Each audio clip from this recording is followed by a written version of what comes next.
কোন মুমিন যখন তার অসুস্থ মুমিন ভাইকে দেখতে যায়, মান আদা মারিদান আও যারা আখাল্লাহু ফিল্লাহ, আল্লাহকে খুশি করার জন্য কাউকে দেখতে গেলেন, অসুস্থ ব্যক্তিকে সেখানে গেলেন, যাওয়ার পর আপনি তাকে দেখে আসলেন। এই আপনি রওনা করার পর নাদাহু মুনাদিন, একজন ফেরেশতা আপনারে ডাক দিয়ে এভাবে বলে, এভাবে আপনাকে ডাক দিয়ে বলে, তিবেতা তুমি কল্যাণময় হয়ে গেছো। 2 নাম্বার, তবা মামশাকা, তুমি যে সেখান থেকে এখানে আসলা না, তোমার এই আশাটাও কল্যাণময় হয়ে গেছে, আসলটা তো বাকি আছে। 3 নম্বরে কয় তাবা ওয়াক্তা মিনাল জান্নাতি নুজুলা, বান্দা তুমি জান্নাতে একটা বাসস্থান তৈরি করে ফেলেছো। আরেকটা হাদিস শোনাই, ওইটা না শোনাইলে তো আপনাদের বুঝে আসবে না অসুস্থ ব্যক্তির দেখার বুঝিল। তিরমিজি শরীফের 969 কত হয়? 969 আর 969 969 969 দুই পাশে 9 মাঝে 6 969 না 969 969। এই হাদিসে রাসূল সাল্লাল্লাহু আলাইহি সাল্লাম বলেন, মা মিন মুসলিমিন ইয়াউদু মুসলিমান গুদওয়াতান, কোন মুসলমান অপর কোন মুসলমানকে যদি সকালবেলা অসুস্থ মুসলমানকে দেখতে যায় সকালবেলা, ইল্লা সাল্লাল্লাহু আলাইহি 70 আলফা মালাক হাত্তা ইউমসিয়া, সকাল থেকে রাত পর্যন্ত সন্ধ্যা পর্যন্ত 70,000 ফেরেশতা দোয়া করে। সুবহানাল্লাহ। ওয়াইন আদাহু আশিয়া, যদি সন্ধ্যাবেলা দেখতে যান, ইল্লা সাল্লাল্লাহু আলাইহি 70 আলফা মালাকিন হাত্তা ইউসবিহা, আর যদি সন্ধ্যায় দেখতে যান পরের দিন সকাল পর্যন্ত 70,000 ফেরেশতা দোয়া করে। নবীজি কয় থামো, আরেকটু আছে। কয় কি? কয় তোমার জন্য জান্নাতে বিশাল বড় একটা ফলের বাগান তৈরি হয়ে যায়। এখন আপনাদেরকে আমি 6টা কথা বলবো। কয়টা? এই 6টা কথা বলার পর 6টা দায়িত্ব আপনারা আদায় করতে হবে। যদি দাবি করেন যে মুসলমান, আপনারা মুসলমান, আমরা সবাই মুসলমান, এক মুসলমানের জন্য আরেক মুসলমানের 6টা হক। বলেন কয়টা?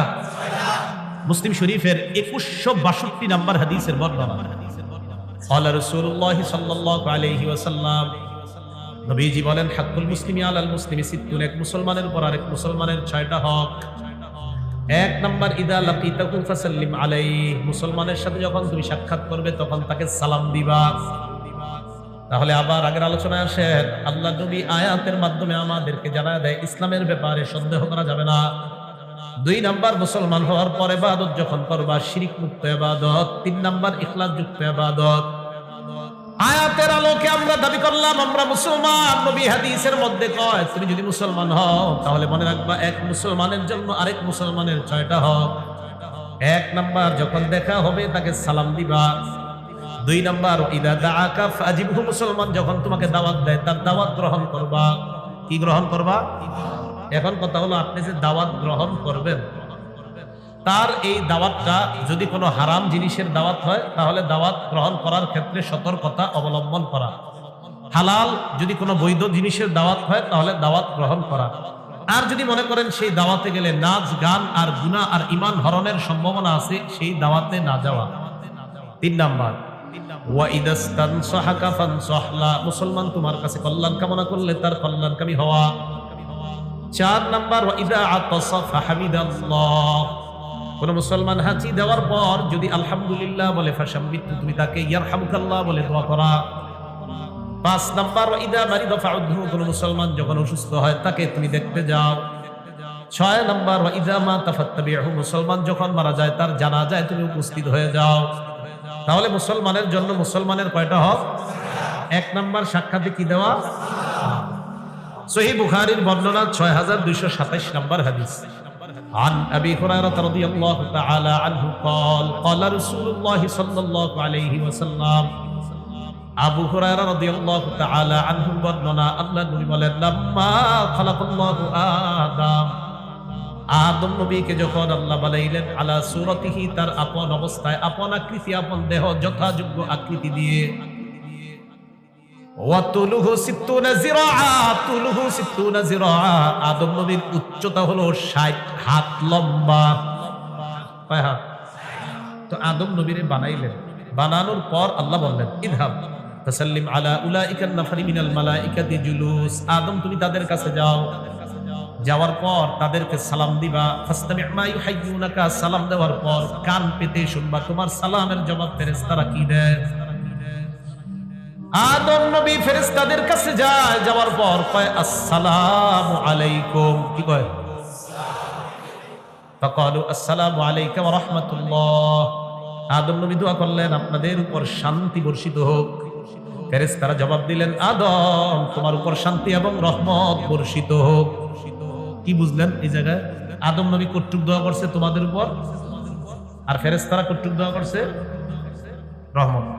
এই হাদিস দ্বারা বোঝা যায় যিনি সালাম দিবেন আর যিনি জবাব দিবেন, সালাম দাতার চেয়ে জবাব দাতার জবাবটা একটু উত্তম পদ্ধতিতে হওয়া, উত্তম পদ্ধতিতে হওয়া। এই হাদিসে নবীজি সাল্লাল্লাহু আলাইহি সাল্লাম আমাদেরকে জানায় যে আল্লাহ আদম নবীকে বলছেন ফাইন্নাহা তাহিয়াতুকা ওয়া তাহিয়াতু যুররিয়াতিকা, আপনি ফেরেশতাদেরকে সালাম দেওয়ার পর তারা যেই জবাবটা দিবে এটাই আপনার আর আপনার বংশধর সন্তানদের সাক্ষাতে পরস্পরের অভিবাদন হবে এই সালাম। একটা কিতাব আছে নাম সহিহুত তারগীব, এই কিতাবের 2720 নম্বর হাদিসের বর্ণনা, হাদিসটা মন দিয়ে শুনেন। عن حذيفة رضي الله تعالى عنه قال قال رسول الله صلى الله عليه وسلم حذيفة رضي الله تعالى عنه বর্ণনা, আল্লাহ নবী বলেন ইন্নাল মুমিনা ইযা লাকিয়াল মুমিনা, মুসলমান মুসলমানের সাথে যখন সাক্ষাৎ হয়, মুমিন মুমিনের সাথে যখন সাক্ষাৎ করে, ফাসাল্লামা আলাইহি যখন সালাম দেয়, ওয়া আখাযা বিয়াদিহি হাত ধরে, ফাসাফাহা মুসাফা করে, কি করে করেন তো কি করছেন? নবীজি বলেন তানাসারাত খাতায়াহুমা কামা ইয়াতানাসারু ওয়ারাকুশ শাজার, গাছের পাতা যেমন ঝরে পড়ে যায়, দুই ঈমানদারের গুনাহগুলা গাছের পাতার মতো ঝরে পড়ে যায়। তাহলে মুমিন আরেক মুমিনের সাথে সাক্ষাতের পর যখন সালাম দেয়, যখন হাত ধরে মুসাফা করে, তাদের দুইজনের গুনাহগুলা গাছের পাতার মতো ঝরে পড়ে যায়। তাহলে মুসলমান মুসলমানের এই হকটা আদায় করবো তো ইনশাআল্লাহ। বুখারীর 12 নম্বর হাদিস, আন্না রাজুলান সালান নবিয়্য সাল্লাল্লাহু আলাইহি ওয়াসাল্লাম আইয়ুল ইসলামি খায়রুন ইয়া রাসূলুল্লাহ, এক ব্যক্তি রাসূল সাল্লাল্লাহু আলাইহি সাল্লামকে প্রশ্ন করলেন, হে আল্লাহর রাসূল, ইসলামের কোন রীতিনীতিটা উত্তম, কোন শিষ্টাচার সবচেয়ে উত্তম? নবীজি বললেন তুতঈমুত তাআম ওয়া তাকরাউস সালাম আলা মান আরাফতা ওয়া মান লাম তারিফ, অন্যকে খাবার খাওয়ানো, তুমি যাকে চিনো আর যাকে চিনো না তাকে সালাম দেওয়া, এই দুইটা বৈশিষ্ট্য ইসলামের শ্রেষ্ঠ রীতিনীতির অন্তর্ভুক্ত। তিরমিজি শরীফের 2485 নম্বর হাদিসের বর্ণনা, এই হাদিসটা মন দিয়ে শুনেন। নবীজি সুদূর মক্কা থেকে হিজরত করে মদিনা আসলেন। আব্দুল্লাহ ইবনে সালাম রাদিয়াল্লাহু তাআলা আনহুর বর্ণনা, তিনি তখনও মুসলমান হননি। আব্দুল্লাহ ইবনে সালাম বলেন লাম্মা কাদিমা রাসূলুল্লাহ সাল্লাল্লাহু আলাইহি ওয়াসাল্লাম আল মদিনা, নবীজি যখন মদিনায় আগমন করলেন, করার পর ইনজাফালান নাসু ইলাই, মানুষ দলে দলে আল্লাহ রাসূলকে দেখার জন্য রওনা করছে। আব্দুল্লাহ ইবনে সালাম বলেন ওয়াকিলা কাদিমা রাসূলুল্লাহ কাদিমা রাসূলুল্লাহ কাদিমা রাসূলুল্লাহ, মানুষ রাস্তা দিয়ে যায় আর বলা বলি করতে লাগলো আল্লাহর নবী মদিনায় আসছে, আল্লাহর নবী মদিনায় আসছে, আল্লাহর নবী মদিনায় আসছে, এইগুলা বলা বলি করতেছে আর মানুষ রাস্তা দিয়ে যায়। আব্দুল্লাহ ইবনে সালাম বলেন ফাজিতু ফিন নাস লিআনজুরা ইলাইহি, আমিও মানুষের সাথে গেলাম আল্লাহর রাসূলকে দেখার জন্য। অসংখ্য অগণিত মানুষের মাঝে আমি দাঁড়াইলাম, দাঁড়ানোর পর আল্লাহর নবীর চেহারা মুবারকের দিকে তাকাইলাম। ফালাম্মা ইসতাবানতু ওয়াজহা রাসূলিল্লাহি সাল্লাল্লাহু আলাইহি ওয়াসাল্লাম, আমি যখন আল্লাহর নবীর চেহারা মুবারক ভালো করে দেখলাম, আরাফতু আন্না ওয়াজহাহু লাইসা বিওয়াজহি কাজ্জাব, আমি তার চেহারা দেখে বুঝতে পারলাম এটা কোনো মিথ্যাবাদীর চেহারা না। উনি তখনও মুসলমান হননি, আব্দুল্লাহ ইবনে সালাম। তিনি বলেন নবীজি এত দূরে আসছে, আসার পর তিনি আমাদের সামনে দাঁড়াইলেন, দাঁড়িয়ে উনি ভাষণ দিলেন। ভাষণের মাঝে 4টা কথা গুরুত্ব সহকারে বললেন, কোন বর্ণনায় 3টা বা 4টা। নবীজি সব মানুষকে ডাক দিয়ে বললেন ইয়া আইয়ুহান নাস আফশুস সালাম, হে মানুষ তোমরা সালামের ব্যাপক প্রচার প্রসার করো। ওয়া আতঈমুত তাআম, তোমরা খাবার খাওয়াও। ওয়া সাল্লু ওয়ান নাসু নিয়াম, মানুষ যখন রাতের বেলা ঘুমায় তাহাজ্জুদের নামাজে দাঁড়ায় যাও। অন্য বর্ণনায় ওয়াসিলুল আরহাম, রক্তের সম্পর্ক রক্ষা করো। তাদখুলুল জান্নাতা বিসালাম, মরণের পর নিরাপদে জান্নাতের মেহমান হয়ে যাও। তাহলে সালামের মাধ্যমে নবীজি সাল্লাল্লাহু আলাইহি সাল্লাম ভাষণ শুরু করলেন যে তোমরা সালামের ব্যাপক প্রচার ঘটাও। বলেন আমরা কি মুসলমান। আমরা কি মুসলমান? আমরা কি মুসলমান? নবীজি মক্কা থেকে হিজরত করে মদিনায় এসে সর্বপ্রথম মুসলমানদের সামনে দাঁড়াইলেন, আবার অমুসলিমরাও তাদের সাথে ছিলেন। নবীজি দাঁড়িয়ে বললেন, সর্বপ্রথম যেই কথাটা প্রচার করার জন্য, এটা কি? মুসলিম শরীফের 54 নম্বর হাদিস। আমরা কি মুসলমান? বলেন মুসলিম। কিতাবের নামও মুসলিম। কিতাবের নাম কি? ইমাম মুসলিম যে কিতাব লেখছে এটার নাম মুসলিম শরীফ। তো 54 নম্বর হাদিসের মধ্যে আসছে। আমার সাথে আগে বাংলা বলেন। বলেন সালামে মোহাব্বত, মোহাব্বতে ঈমান, ঈমানে জান্নাত। আবার সালামে মোহাব্বত, মোহাব্বতে ঈমান, ঈমানে জান্নাত। এখন আপনারা কোন দেখি মোহাব্বতে ঈমানে মনে থাকবে? এবার হাদিস শুনুন। ক্বালা রাসূলুল্লাহ সাল্লাল্লাহু আলাইহি ওয়াসাল্লাম, নবীজি বলেন, লা তাদখুলুনাল জান্নাতা হাত্তা তুমিনু, ততক্ষণ তোমরা জান্নাতে যেতে পারবে না যতক্ষণ ঈমানদার না হও। ওয়ালা তুমিনু হাত্তা তাহাব্বু, ততক্ষণ ঈমানদার হতে পারবে না যতক্ষণ একে অপরকে ভালো না বাসো। আওয়ালা আদুল্লুকুম আলা শাইইন ইযা ফাআলতুমুহু তাহাব্বাবতুম, এমন একটা আমল আমি তোমাদেরকে কি বলবো না, যে আমলটা তোমরা যদি করো তোমাদের মাঝে পরস্পর ভালোবাসা সৃষ্টি হবে। আফশুস সালাম বাইনাকুম, একে অপরের মাঝে তোমরা সালামের প্রচার ঘটাও। সালাম যত বেশি দিবা মহব্বত বাড়বে, মহব্বত বাড়লে ঈমান বাড়বে, ঈমান বাড়লে তোমার ঠিকানা জান্নাত। তাহলে সালামে, মহব্বতে, ঈমানে হাদিসে আছে কি? তিরমিজি শরীফের 2698 নম্বর হাদিসের বর্ণনা। আজকে মাহফিল থেকে যখন আপনারা বাসায় যাবেন, যাওয়ার সাথে সাথেই এই হাদিসে একটা আমলের কথা নবী বলবেন, এই আমলটা আপনারা করবেন। একদম সহজ করা। আগে হাত তুলে বলেন কারা কারা আমলটা করবেন। আসলে কিন্তু আমি বলার পরে অনেকে কি বলবে, হুজুর রে, হুজুর আমার তো লজ্জা করে আমলটা করতে। হাত নামান, মানে এখন তো হাত তুলছেন, কিন্তু এই জায়গার অনেকে বলবে, হুজুর এটা হুজুরে কি কইলো ওয়াদা করাই, হুজুর এটা তো লজ্জা করে। কি করে? এবার আমল শুনেন। নবীজি সাল্লাল্লাহু আলাইহি সাল্লামের সাহাবী আনাস রাদিয়াল্লাহু তাআলা আনহু বর্ণনা, তিনি বলেন, ক্বালা লি রাসূলুল্লাহ সাল্লাল্লাহু আলাইহি ওয়াসাল্লাম, নবীজি আমাকে বলেন, ইদা দাখালতা আলা আহলিকা ফাসাল্লিম, তুমি যখন তোমার পরিবারের কাছে প্রবেশ করবা তখন তুমি সালাম দাও। কি দাও? ইয়াকুন বারাকাতান আলাইকা ওয়া আলা আহলিক, তোমার সালাম তোমার জন্য আর তোমার পুরো পরিবারের জন্য বরকতের কারণ হয়ে যায়। তো আপনারা সালাম দিবেন, ওয়াদা করছেন না? আম্মারে সালাম দিতে লজ্জা পায়, আব্বারে কেমনে সালাম দেবে? মুস্তাফা তো পরে, এটা তো সম্ভবই না। হুজুর বিবিরে আবার কেমনে স্বামী সালাম দেয়? যেগুলা মারে সালাম দিতে লজ্জা পায়, বাবারে সালাম দিতে লজ্জা পায়, বিবিরে সালাম দিতে লজ্জা পায়, এগুলা পর নারীকে সালাম দিতে মজা পায়। যেই ছেলে তার বিবিরে সালাম দিতে লজ্জা পায়, মানে সে তার বিবির শান্তি চায় না। সালাম মানে কি? যদি বিবিরে সালাম দিতে লজ্জা পায়, মানে সে তার বিবির শান্তি হোক, এতে সে লজ্জিত। কেউ তার মাকে সালাম দিতে লজ্জা পাওয়া মানে, সালাম মানে কি? শান্তি। তো কেউ তার মাকে সালাম দিতে লজ্জা পাওয়ার মানে হলো, না না আমার আম্মার শান্তি হোক, বুঝছি আমি লজ্জিত, আম্মার শান্তি না হোক। এটাই তো। কারো বাবাকে কেউ সালাম দিতে লজ্জা পাওয়ার অর্থ হলো, এই হুজুর এটা কি করেন, কেমনে আব্বারে মানুষ সালাম দেয়, মানে আপনার আব্বার শান্তি হোক এতে আপনি লজ্জিত। এটাই তো বুঝে আসে। তাহলে যারা এরপরে এইভাবে আপনাদেরকে কথাগুলো বলার পরেও যদি আপনাদের এখনো লজ্জা না হয়, তাহলে আজকে থেকে মা, বাবা, ভাই, বোন, বিবি সবাইকে সালাম দিন। আচ্ছা, বিবিরে মানুষ মহব্বত করে না? মাকে মহব্বত করে না? বাবাকে করে না? তাহলে আবার আগের হাদিসটা একটু আমরা আবার দোহরাই। সালামে, মহব্বতে, ঈমানে। তো মানুষ তো মাকে এমনি মহব্বত করে, তো সালাম দিলে তো মহব্বতের মিটার আরো বাড়বে।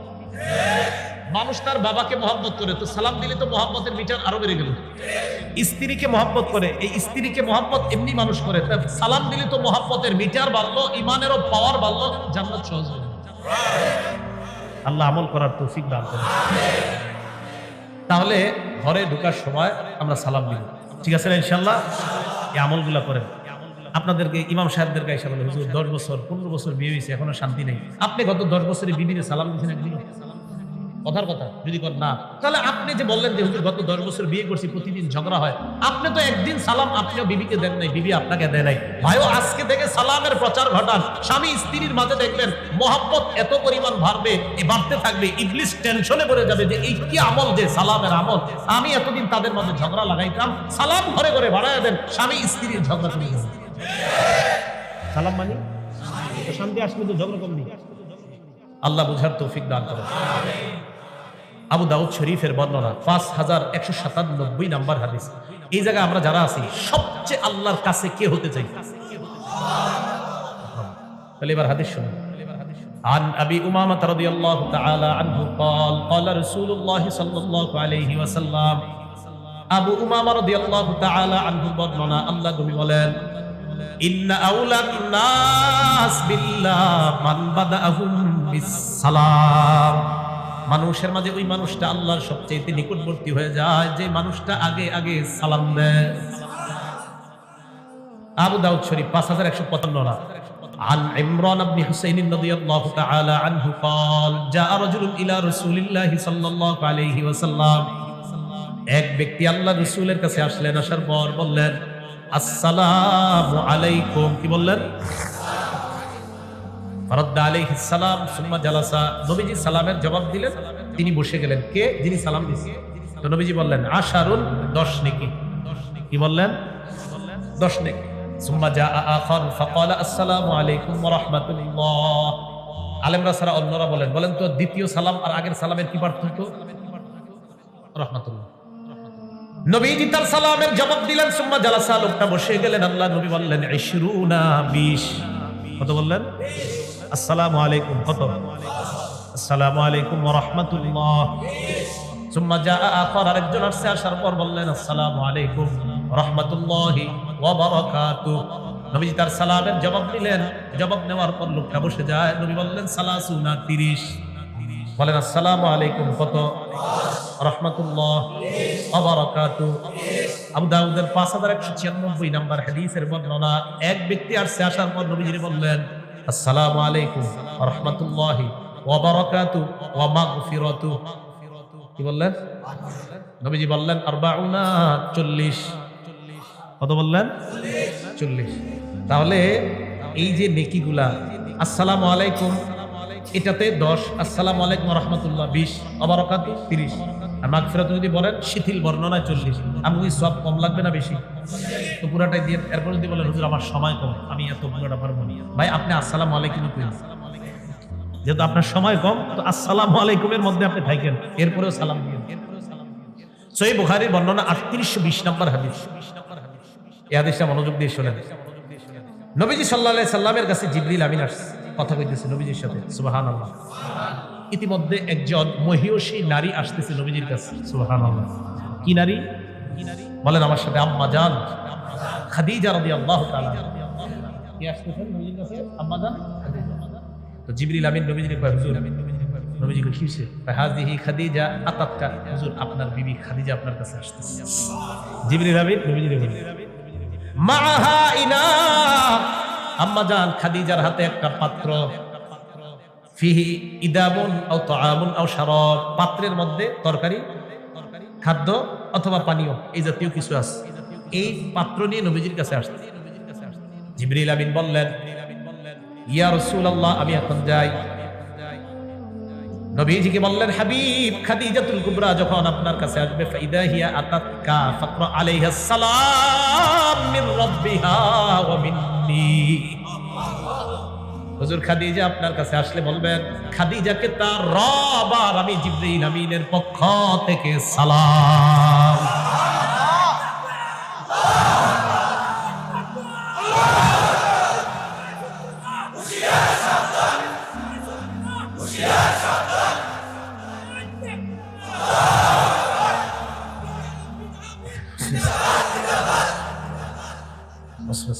আমার নাম নিয়ে দিয়ে না, পরে কালকে আবার ইউটিউবে কি লেখে আল্লাহ জানে।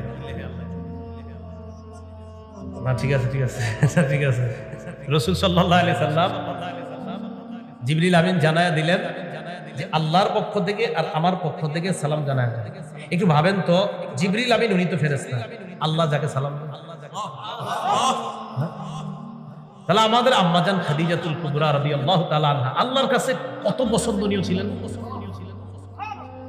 কিন্তু আমি আপনাদেরকে যেটা বুঝাইতে চাইতেছি, আল্লাহ খাদিজাতুল কুবরা রাদিয়াল্লাহু তাআলা আনহার জন্য এত কিছুর মধ্যে সালামটা নির্বাচন কেন করলেন?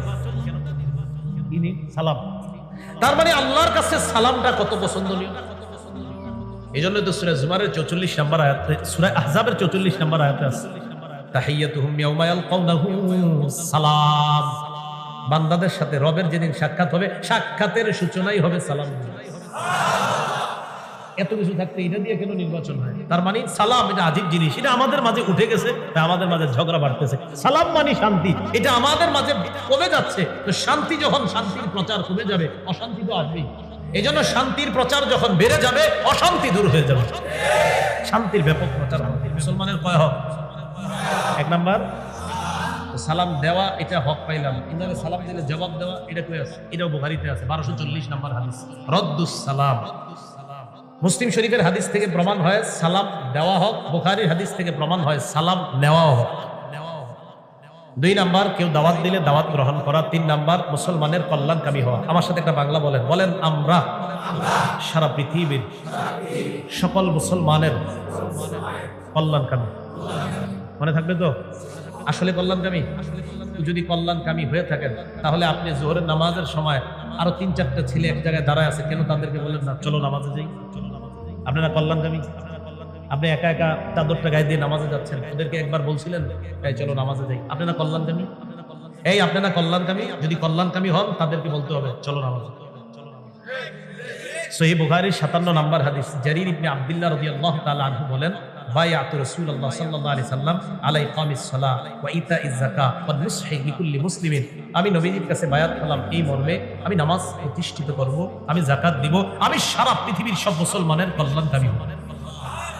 তাহলে গার্মেন্টস শ্রমিকরা মাশাআল্লাহ মাহফিলের আয়োজন করছেন। এক শ্রমিক নামাজে যাচ্ছেন, আরেক শ্রমিক দেখতেছেন যে উনি একটু উল্টাপাল্টা কোনো কাজে আছে, তাহলে আপনি যদি তার কল্যাণকামী হন, আস্তে বুঝিয়ে শুনি এটা চলো নামাজে যাই, চলো, আপনি তার কল্যাণকামী। শ্রমিকদের মাঝে সালামের ব্যাপক প্রচার প্রসার, এটা আজকে থেকেই শুরু হওয়া উচিত। সব শ্রমিকরা একজন আরেকজনকে প্রচুর পরিমাণ সালাম দিবেন, কারণ আপনি আরেক শ্রমিকের কল্যাণকামী, তাই তো আপনি তার শান্তি চান সর্বদা। 4 নাম্বার ওয়াইদা আতাসা, কোন মুসলমান হাঁচি দিলে ফাহমিদাল্লাহ, তিনি যদি আলহামদুলিল্লাহ বলে, আপনি বলবেন ইয়ারহামুকাল্লাহ। এখন আপনি যিনি হাঁচি দিবেন, আপনার 3 কাজ। বলেন হাঁচি দাতার কয় কাজ? 3 কাজ। আবু দাউদ শরীফের 5029 নম্বর হাদিসের বর্ণনা, আন আবি হুরায়রা রাদিয়াল্লাহু তাআলা আনহু قال كان رسول الله صلى الله عليه وسلم اذا عطس وضع يده او ثوبه على فيه। নবী যখন হাঁচি দিতেন, তার হাত মুবারক অথবা কাপড় মুখের উপর রাখতেন। তাহলে হাঁচি দিলে 1 নাম্বার হাত অথবা কাপড় মুখে রাখা, 2 নাম্বার খাফাদা, আওয়াজ হালকা করা। আমার নবীর সুন্নতের কি আজীব বৈশিষ্ট্য দেখেন, আপনি হাত বা কাপড় মুখে দিলে আওয়াজ অটোমেটিক হালকা হয়ে যায়। তাহলে হাঁচি আসলে প্রথম কাজ হাত অথবা কাপড় মুখে দেওয়া, দ্বিতীয় কাজ কি করা বলেন তো? আওয়াজ হালকা করা। 3 আপনি আলহামদুলিল্লাহ পড়া। কি পড়া? আর পাশে যিনি শুনবে তিনি বলবে ইয়ারহামু। এই গেল আপনার 4 নাম্বার হক। 5 নাম্বার ওয়া ইজা মারিদা ফাউদহু, অসুস্থ হলে তাকে দেখতে যাওয়া। দেখতে যাননি? মালটা, আপেল, কমলা, আঙ্গুর কিনতে হয়, এত টাকা খরচ কিনে দিন। অসুস্থ হইলে দেখতে যাবে। এই এলাকার নাম কি? পাশের এলাকার নাম কি? ভাকরা। আচ্ছা, মন দিয়ে শোনেন হাদিসটা, মুসলিম শরীফের 2562 নাম্বার হাদিস। রাসূল সাল্লাল্লাহু আলাইহি সাল্লাম বলেন, ইন্নাল মুসলিমা ইদা আদা আখাহুল মুসলিম। মন দিয়ে শুনেন, কোন মুসলমান যখন তার অপর অসুস্থ মুসলমানকে দেখতে যায়, বাদাম থেকে গেলেন, ভাকরা গেলেন, অসুস্থ মুসলমান ভাইকে দেখতে। আপনার একজন গার্মেন্টস শ্রমিক যিনি আপনার সাথে একই গার্মেন্টসে কাজ করেন, সে হঠাৎ অসুস্থ, সে থাকে ভাকরা, আপনি থাকেন বাদামে। এখান থেকে আপনি তাকে দেখতে গেলেন, মুসলিম শরীফের 2562 নাম্বার হাদিস শোনাচ্ছে। সেখানে যে আপনি তাকে দেখতে গেলেন, নবীজি বলেন, তুমি যে তাকে দেখতে গিয়ে আবার তোমার এলাকায় আসলা, তুমি কি মনে করতেছো? রিকশায় উঠলা, আসলা, এটাই দেখলা, কমলা আঙ্গুর কিনলা? আল্লাহ নবী কয় না, লাম ইয়াজাল ফি খুরফাতিল জান্নাহ হাত্তা ইয়ারজিআ, তুমি এই এলাকায় আসা পর্যন্ত জান্নাতের ফল পাড়তেছো। অসুস্থ ব্যক্তিকে দেখতে যাওয়া। আরেকটা হাদিস শোনাই, তিরমিজি শরীফের 2008 নাম্বার হাদিস। নবীজি সাল্লাল্লাহু আলাইহি সাল্লাম আবারও এটা দিয়ে উদাহরণটা দিয়ে বলেন, কোন মুমিন যখন তার অসুস্থ মুমিন ভাইকে দেখতে যায়, মান আদা মারিদান আও যারা আখাল্লাহু ফিল্লাহ, আল্লাহকে খুশি করার জন্য কাউকে দেখতে গেলেন, অসুস্থ ব্যক্তিকে। এই ভাদাম থেকে গেলেন ভাকরা, সেখানে গেলেন, যাওয়ার পর আপনি তাকে দেখে আসলেন। এই আপনি রওনা করার পর নাদাহু মুনাদিন, একজন ফেরেশতা আপনারে ডাক দিয়ে এভাবে বলে, এভাবে আপনাকে ডাক দিয়ে বলে, তিবতা, তুমি কল্যাণময় হয়ে গেছো। 2 নাম্বার তবা মামশাকা তুমি যে সেখান থেকে এখানে আসলা না, তোমার এই আশাটাও কল্যাণ হয়ে গেছে, আসলটা তো বাকি আছে। 3 নম্বরে তাবাওয়াতা মিনাল জান্নাতি নুজুলা, বান্দা তুমি জান্নাতে একটা বাসস্থান তৈরি করে ফেলেছো। আরেকটা হাদিস শুনে, এটা না শোনাইলে তো আপনাদের বুঝে আসবে না অসুস্থ ব্যক্তির দেখার খুশি। তিরমিজি শরীফের 969 কত হয়? 969 আর 969 969 969 দুই পাশে 9 মাঝে 6 969 না 969 969। এই হাদিসে রাসূল সাল্লাল্লাহু আলাইহি সাল্লাম বলেন, মা মিন মুসলিমিন ইয়াউদু মুসলিমান গুদওয়াতান, কোন মুসলমান অপর কোন মুসলমানকে যদি সকালবেলা অসুস্থ মুসলমানকে দেখতে যায় সকালবেলা, ইল্লা সাল্লাল্লাহু আলাইহি 70 আলফা মালাক হাত্তা ইউমসিয়া, সকাল থেকে রাত পর্যন্ত সন্ধ্যা পর্যন্ত 70,000 ফেরেশতা দোয়া করে। ওয়াইন আদাহু আশিয়া, যদি সন্ধ্যাবেলা দেখতে যান, ইল্লা সাল্লাল্লাহু আলাইহি 70 আলফা মালাকিন হাত্তা ইউসবিহা, আর যদি সন্ধ্যায় দেখতে যান পরের দিন সকাল পর্যন্ত 70,000 ফেরেশতা দোয়া করে। নবীজি কয় থামো, আরেকটু আছে, কি কয় তোমার জন্য জান্নাতে বিশাল বড় একটা ফলের বাগান তৈরি হয়ে যায়। তাহলে অসুস্থ ব্যক্তি দেখতে যাবেন নি? তাহলে মালটা আঙ্গুরের টেনশন হবে না তো? আপনি মালটা কিনবেন কয় টাকা? 100 150 200, আর যে ফল পারতেছেন এগুলো 6 নাম্বার, ওয়াইজা মাতা ফাত্তাবি'হু, মুসলমান মারা গেলে তার জানাজায় যাওয়া। জানাজায় যাওয়ার দুই অবস্থা। সহিহ বুখারী 47 নম্বর হাদিসটা শুনেন, মানিত্তাবা জানাজাতা মুসলিমিন ঈমানা ওয়া ইহতিসাবা, কোন মুসলমান যখন অন্য কোন মুসলমানের জানাজায় যায় ঈমানের সাথে এবং সওয়াবের আশায়, জানাজায় যাওয়ার পর আপনার দুইটা অপশন, এক আপনি জানাজার নামাজ পড়া, দুই কবরস্থান পর্যন্ত যাওয়া। কয়টা হলো? দুইটা। নবীজি বলেন, আপনি যদি জানাজা পড়েন এবং কবরস্থান পর্যন্ত যান, ইয়ারজিউ মিনাল আজরি বিকিরাতাইন কুল্লু কিরাত মিসলু উহুদিন, নবীজি বলেন তুমি যদি জানাজা পড়ো আর কবরস্থান পর্যন্ত যাও, তুমি বাসায় 2টা উহুদ পাহাড় সম পরিমাণ সওয়াব নিয়ে ফিরে আসবে।